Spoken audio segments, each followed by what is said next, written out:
Get out if you're not going to work, you good for nothing. Quit being a parasite and stop being a mother right now. I never knew they were the type of people who could say such awful things so casually. I just wanted to create a happy family filled with courage and happiness with Jack and Anne. Where did I go wrong? Understood. I realized I couldn't continue living with these two. I decided to divorce Jack and return to my previous life. But the moment I went back to my old life, it's unbelievable how they suddenly reached out, as if they had flipped a switch. Did they think I would just do as they said? If so, they really need to stop taking me for granted. I know all too well that it's not me they want, but my money. I am Aubrey Edwards. I used to work as a sales clerk for a local company, but now I'm a full-time homemaker.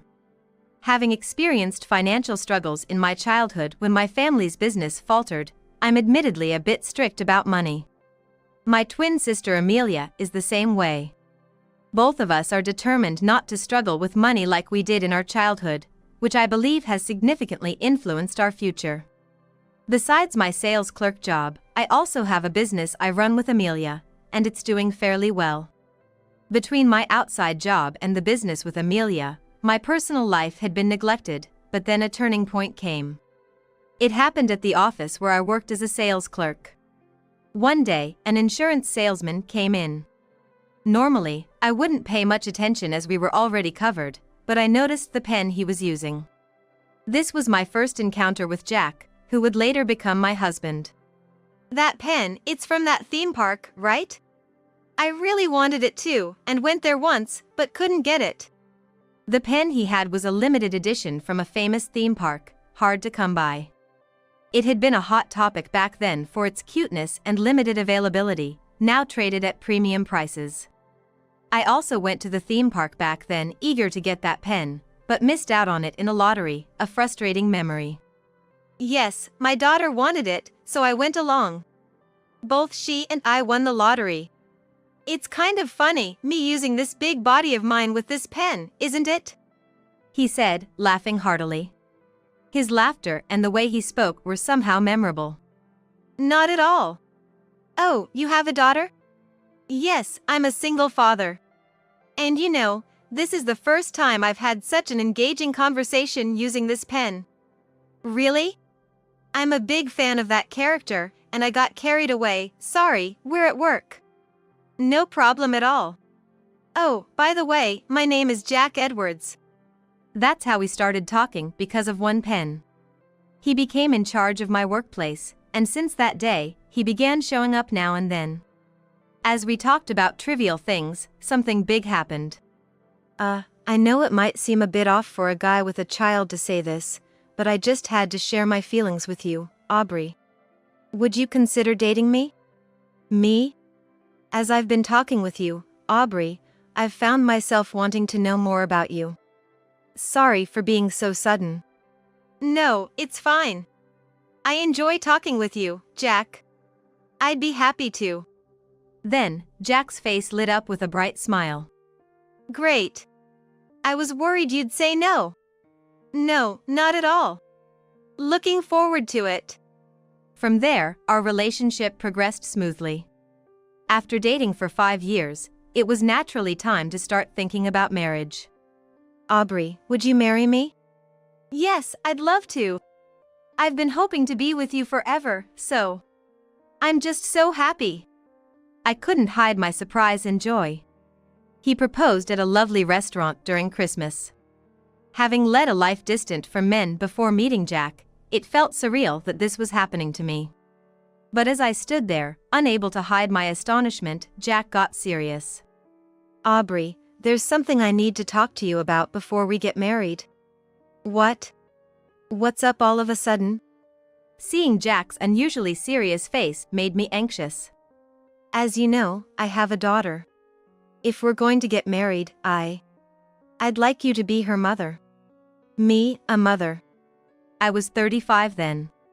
Being in the prime of my career and focused solely on work, I remember being taken aback when suddenly asked to become a mother. I never really felt maternal, and the idea of suddenly becoming someone's mother was confusing. Sorry for springing this on you. But I'm serious about our future. My daughter and is almost 10. She can handle most things in her life. Wait a minute, please. I knew you had a daughter, but me, suddenly becoming a mother? I mean, we've played together before, sure, but I also have my job. And said she'd be happy if you became her mother. And please, don't quit your job. Jack seemed desperate to convince me. Your life won't change much, Aubrey. I just want you to be there for and as her mother. Normally, being asked this before marriage might make someone reconsider. But I was wrong. His candidness in sharing all this with me must mean he's genuinely serious about our future together. I ended up convincing myself that this had to be the case. Look at me. You're this serious about our future, right? Of course. Jack's precious daughter is important to me too. I'll do whatever I can. Thank you so much. That's how we ended up getting married. I had met Anne a few times before, and she seemed like a typical, everyday girl. Anne? Yes, I'm Anne. Dad told me about you. You're Aubrey, right? Anne said with a smile, and I thought she was really cute. I also felt she was a very nice kid, and I had no problem living with her as a family. I'm going to marry your dad, Anne. I wanted to come and say hello. I'm so happy that someone as wonderful as you, Aubrey, is going to be my mom. I can't deny that this exchange made me feel really good. I was determined to be happy. With that resolve, I decided to marry Jack and become Anne's mother. However, it didn't take long for me to realize that this feeling was a mistake in the first place. The days after our marriage were happy. At first, I was worried about marrying someone with a child, but it turned out to be needless worry. And was a well-behaved child and didn't need much attention. She mostly took care of herself, so there wasn't much for me to do. Around that time, I was assigned to a project that could lead to a promotion. If my proposal was accepted in the upcoming competition, I might become a section manager, so I was a bit on edge. I was in the final push, thinking I might make it, when Anne said something unexpected. Aubrey, can I talk to you for a sec? What's up, Anne? Well, you might think it's selfish, but I really want a mom at home. Watching Anne glance at me apologetically, I felt like my heart was being squeezed.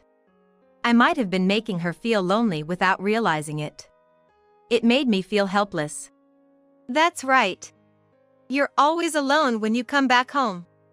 I'm used to being alone, but sometimes I just feel this tightness in my chest. That's why I want a mom to be there. With a big promotion at stake, I had been working overtime until late at night. There were days I caught the last train home for 3 consecutive nights. Lately, I hadn't had a proper look at Jack or Anne. With Jack often away on business trips or working late, I realized I had been making Anne feel very lonely.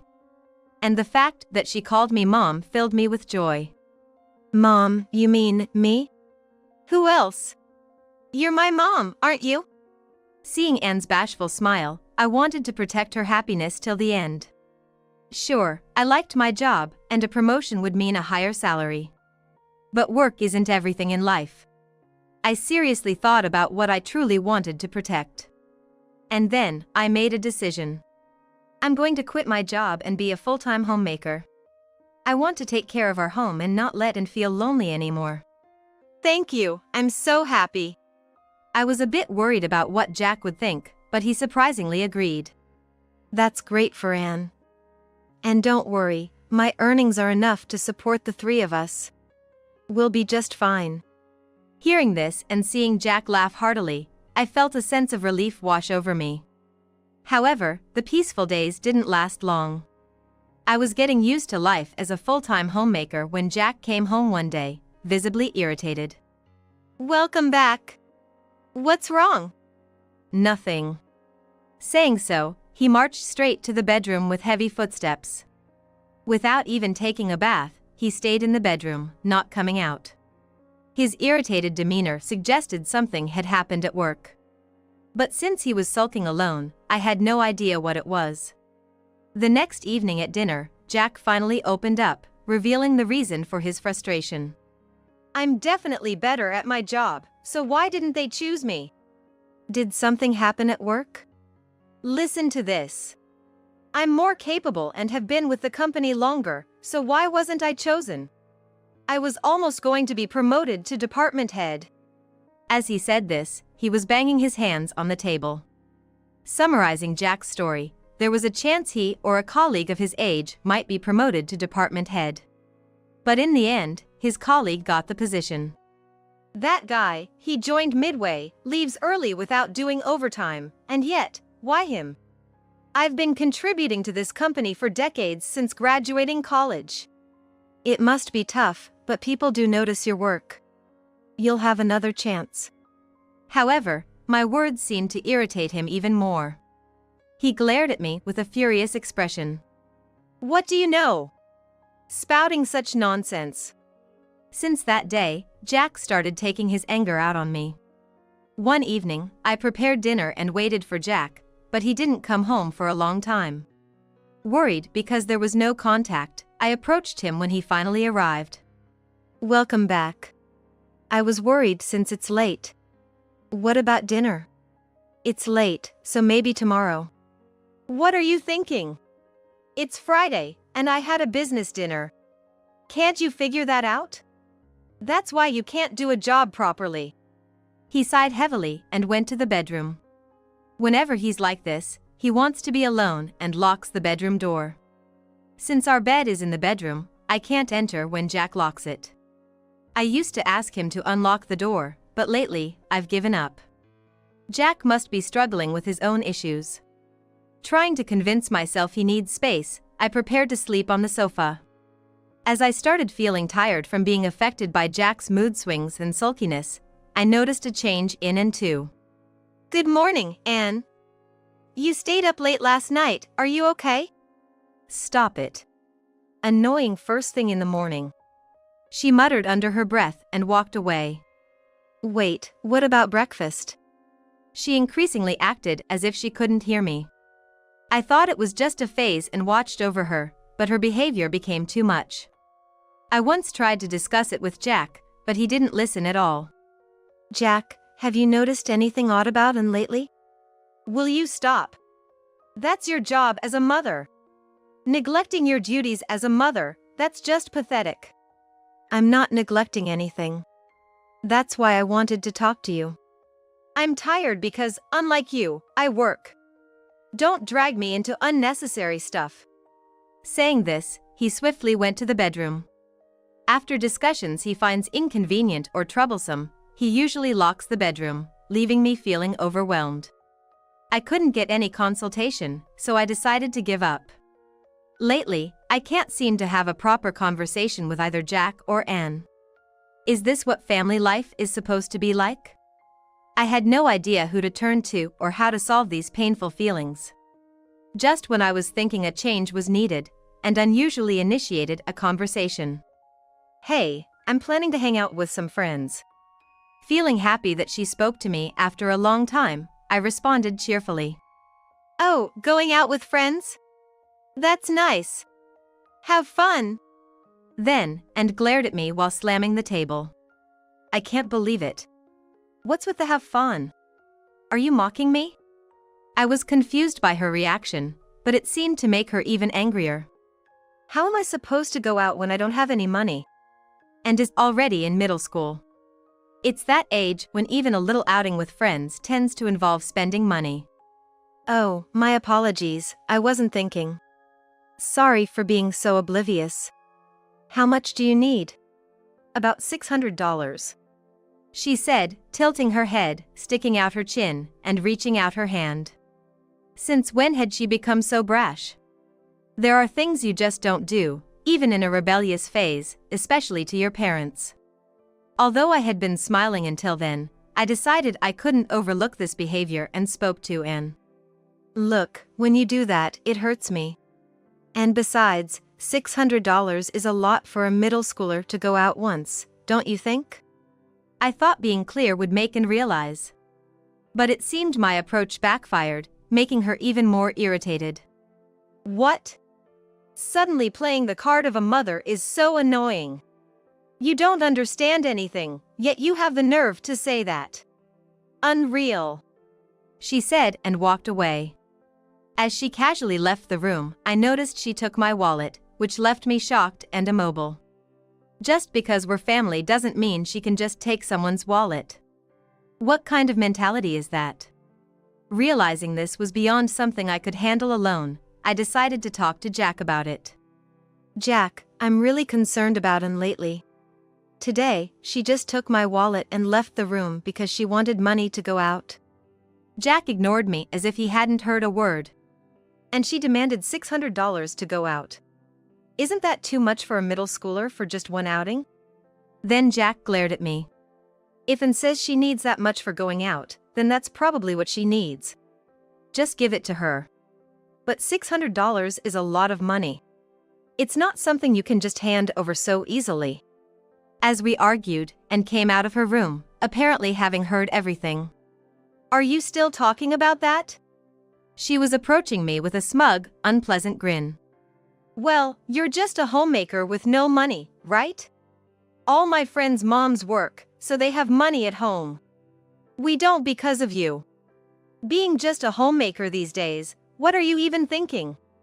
Then, both of them pointed at me and said, useless people who don't work should get out. Stop being a parasitic mom right now. I felt something snap inside me upon hearing this. Understood. I realized there was no need to stay with people who treated me with such contempt. Then, Jack stood in front of me, waving a piece of paper. Hey, you're forgetting this. This is why clueless homemakers are no good. The paper was a divorce form. He approached me, waving the divorce papers. You should do things properly, it's common sense. Without hesitation, I put it in my bag. I'll file this at the city court myself. It's wrong to bother you when you're so busy. Let me handle this at least. Don't tell me you're planning to not file it and just keep it like that. Of course not. Besides, the submission of a divorce form will be notified you. There's no way for me to deceive. Jack seemed convinced by my words, glanced at me, and went into his room. For me, I couldn't bear the thought of considering someone who treated me so terribly as my husband. Driven by that thought, I left the house and immediately headed to the city court. Filing the divorce papers was straightforward and quick. I wished I had done it sooner, considering how easy it was.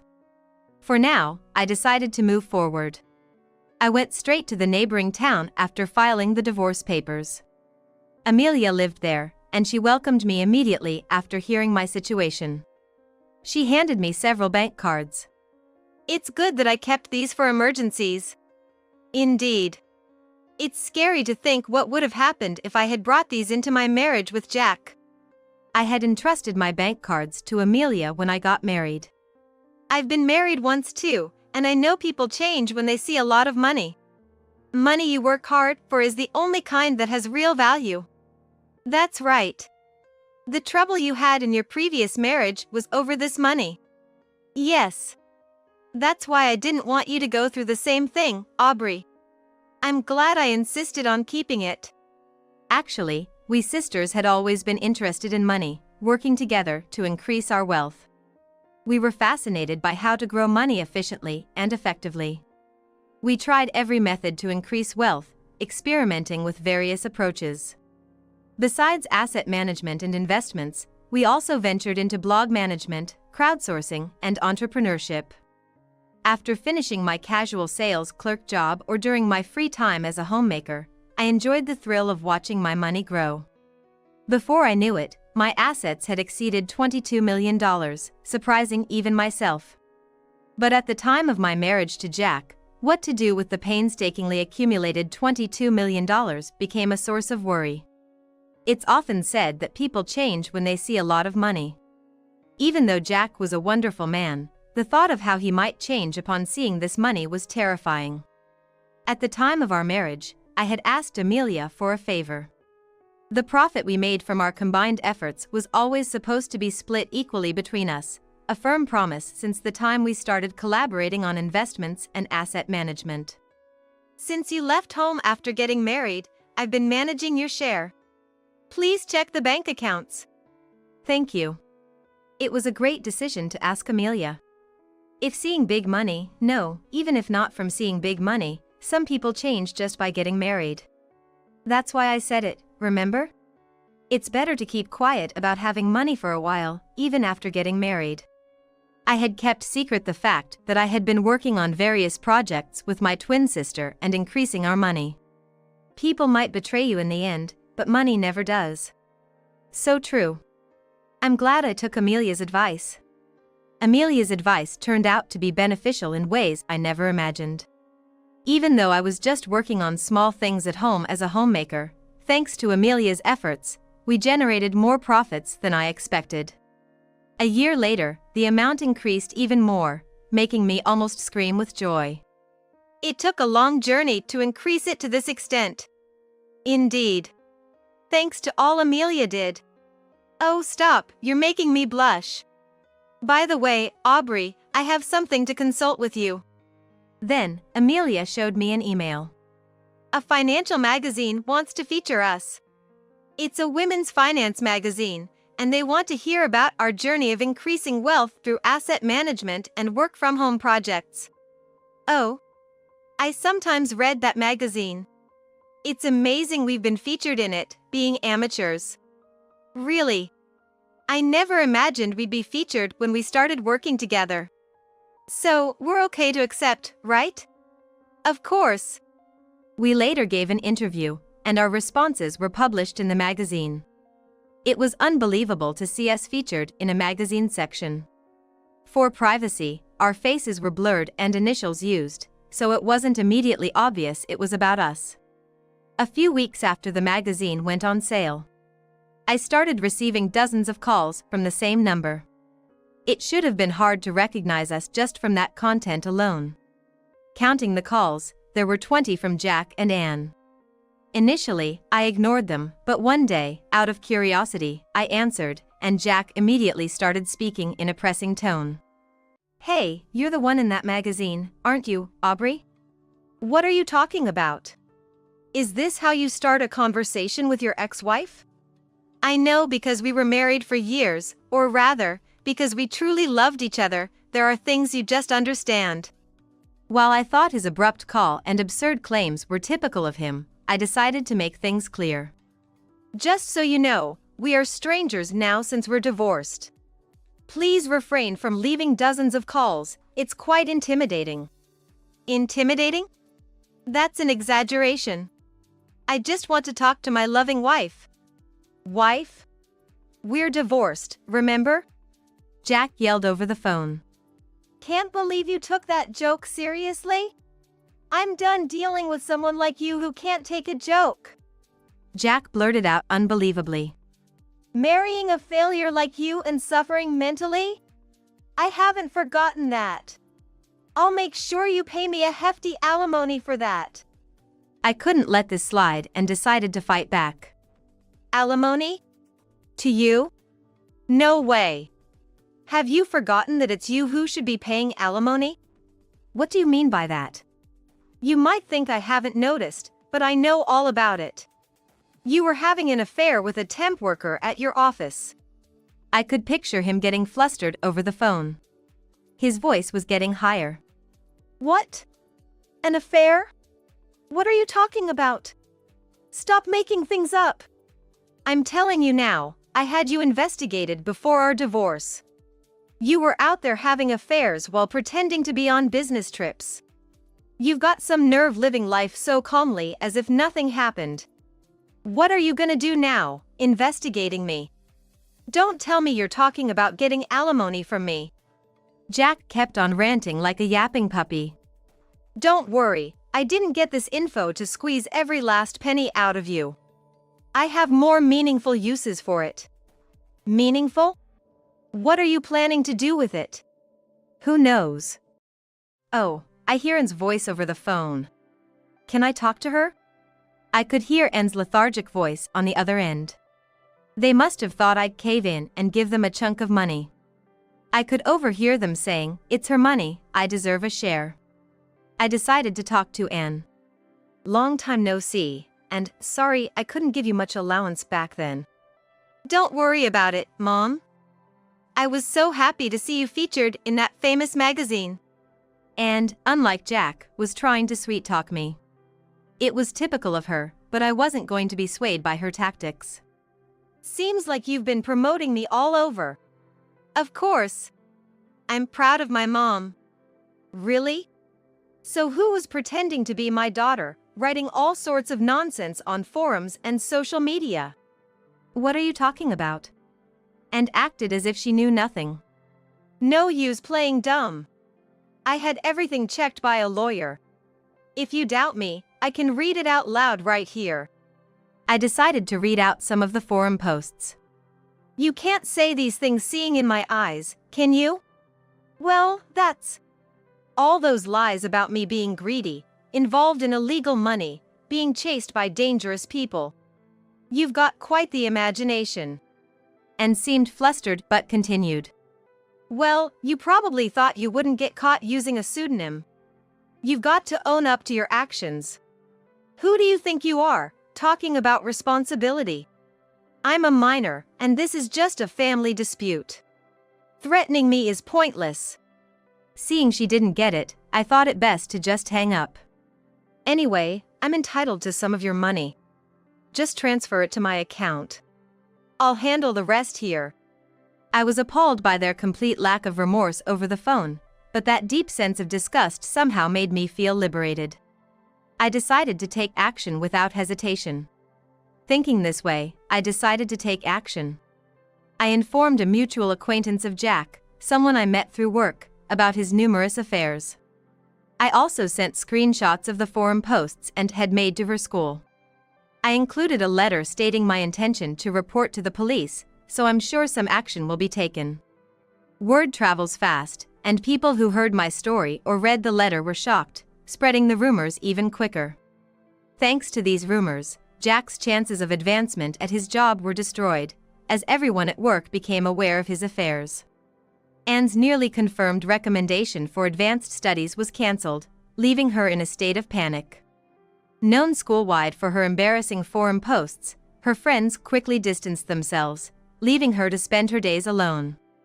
One day at the supermarket, I ran into Jack and Anne. They looked nothing like they used to. Hey, you think you're better than us just because you're rich? What are you talking about? And why are you ambushing me here? You did it, didn't you? You're the one who spread the word about my affairs at work. And because of you, Anne's recommendation fell through. Their approach was full of the desperation of people who had nothing left to lose. It seemed they had been keeping tabs on my family's house. You've messed everything up. You should have just kept quiet and given us the money. I always wanted to have a good relationship with you two as a family, but you're the ones who ruined it. Don't blame others for your mistakes. You just keep talking back. Who do you think you are? While being astonished at their words, I responded. Considering everything that's happened, including today's incident, maybe I should talk to the police. There are limits to what can be tolerated, even with ex-family. And if this continues... Mentioning the police made Jack and Anne awkwardly look down. Do you really want to escalate this further and involve the police? Realizing they had no other options, they walked away. Since my divorce, I've been working with Amelia on managing our assets. In hindsight, I'm really glad I never told Jack about my total assets of $22 million. Just thinking about what might have happened if I had been completely honest with Jack and gives me a headache. Recently, Amelia and I have been excited about starting a new company. I've heard there are women who want to divorce but can't due to financial issues. I'm thinking of starting a school that can support women like them, helping them build skills from home. I hope to be a support for people struggling with family relationships, unable to take the first step, just like I did.